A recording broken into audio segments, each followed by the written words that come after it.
दही के फिशल से आपकी छाइयाँ दूर होंगी और आपका रंग भी साफ़ होगा। दही से फिशल करने का तरीका।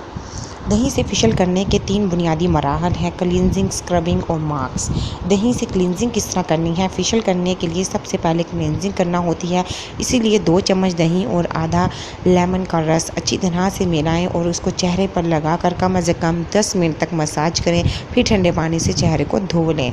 नंबर 2, दही का स्क्रब। दही से स्क्रब बनाने के लिए 1 चम्मच दही और चावलों का आटा मिलाकर चेहरे पर लगाएं, फिर 10 मिनट से 15 मिनट तक मसाज करें और फिर धो लें।